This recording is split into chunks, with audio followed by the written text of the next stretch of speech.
मैं इस वक्त मौजूद हूँ खानेवाल डिस्ट्रिक्ट हेडक्वार्टर अस्पताल खानेवाल में। अगर गैस्ट्रो के हवाले से बात करें तो गैस्ट्रो की जो वबा है वो शिद्दत इख्तियार करती हुई दिखाई दे रही है। रोज़ाना की बुनियाद पर 30 से 40 अफराद जो हैं वो डिस्ट्रिक्ट हेडक्वार्टर अस्पताल दाखिल हो रहे हैं और इसके साथ साथ निजी अस्पताल और TH के अस्पताल में भी दाखिल हो रहे हैं।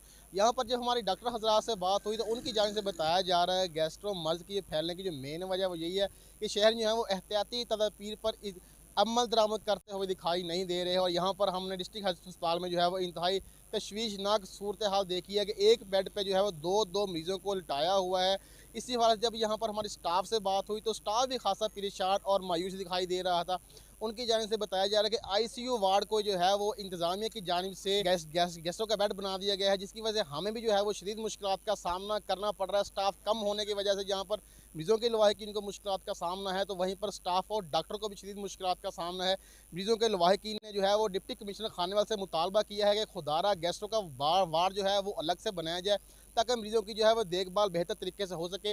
और डॉक्टर की जानिब से हदायत जारी की गई है मरीज़ों के लवाहिकीन को कि धूप से बचे, पानी का इस्तेमाल करें, ठंडे मशरूबात का इस्तेमाल करें, फ़ास्ट फूड से परहेज़ करें ताकि इस वबा से बचा जा सके। जी।